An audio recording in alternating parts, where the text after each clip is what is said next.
बिस्मिल्लाहिर्रहमानिर्रहीम। एक्सरसाइज 4.1 का question number 22 का सेकंड पार्ट है। इफ़ P3 इज़ अ सब space of all polynomials of degree 3, check whether W is equal to A0 plus A1x plus A2x square plus A3x cube such that A0 plus A1 plus A2 plus A3 is equal to 0 is a subspace of P3। P3 क्या है? जितने भी degree 3 के polynomials हैं उनकी space है।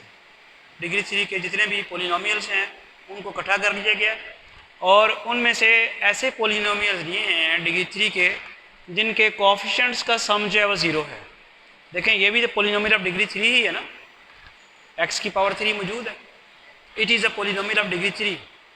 तो इसका मतलब ये जो सेट आया है ये ऑब्वियसली P3 का क्या है, सबसेट है। चूँकि P3 में तो डिग्री 3 के सारे ही पोलिनोमियल्स शामिल हैं, इनमें ख़ास किस्म के डिग्री 3 के पोलिनोमियल्स शामिल हैं जिनके कोएफिशिएंट्स का सम जो है वो 0 है, लेकिन ये फिर P3 का सबसेट होगा। अब इसको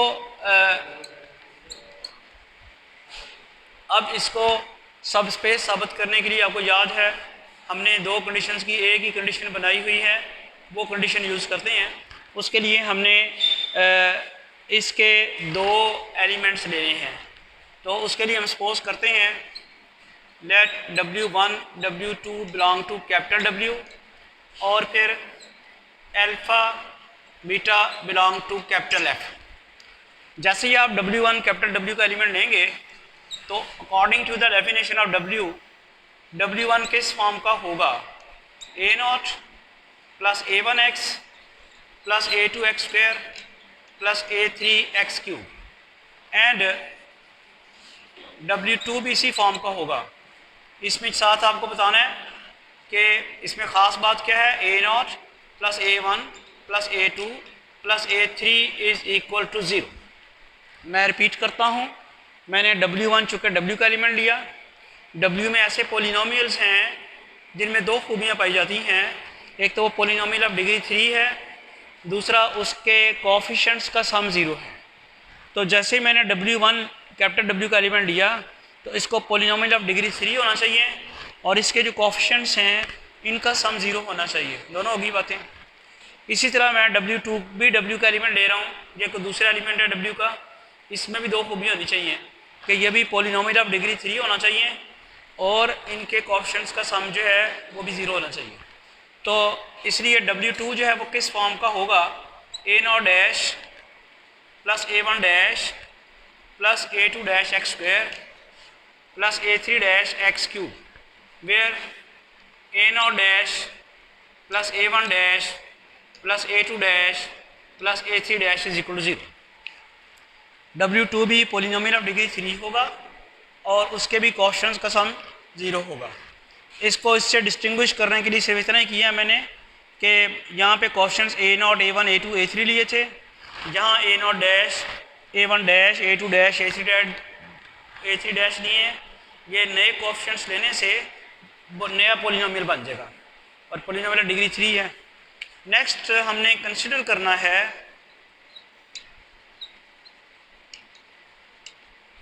alpha W1 plus beta W2 और देखना ये है कि alpha W1 plus beta W2 जो आया है क्या ये कैपिटल W में आएगा। तो वर्किंग करनी पड़ेगी। अब अल्फ़ा W1 क्या है, A0 plus A1x plus A2x square plus A3x cube plus beta और W2 क्या था, A0 dash plus A1 dash x plus A2 dash x square plus A3 dash x cube. तो ये आपके पास W2 आ गया। अब ज़रा इनको हमने मल्टीप्लाई करा के सिंप्लीफाई करना है, यानी alpha A1x plus alpha A2x square plus alpha A3x cube plus beta A0 dash plus beta A1 dash x plus beta A2 dash x square plus beta A3 dash x cube. अब आप इन दोनों को add कर सकते हैं, क्या बनेगा आपके पास? Alpha a naught plus beta a naught dash. इसी तरह यहाँ क्या होगा? Alpha a one plus beta a one dash x.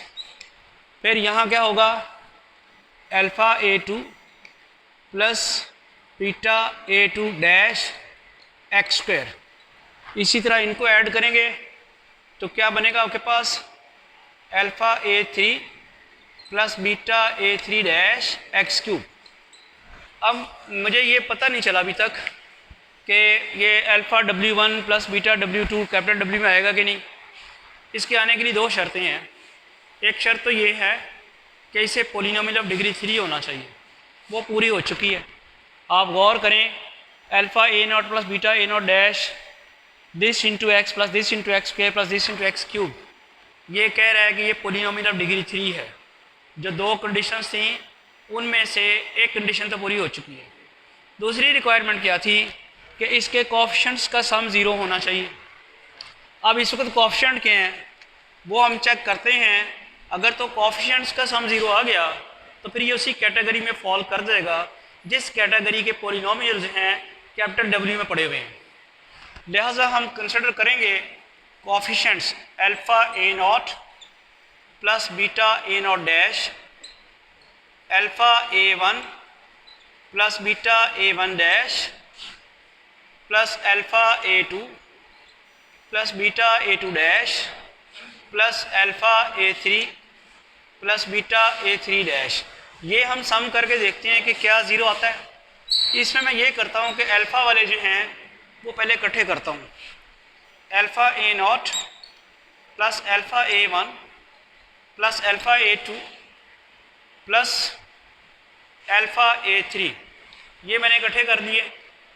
इसी तरह अब मैं ना बीटा वाले जो हैं इनको कंबाइन करता हूँ तो आ जाएगा beta a naught dash plus beta a one dash plus beta a two dash plus beta a three dash.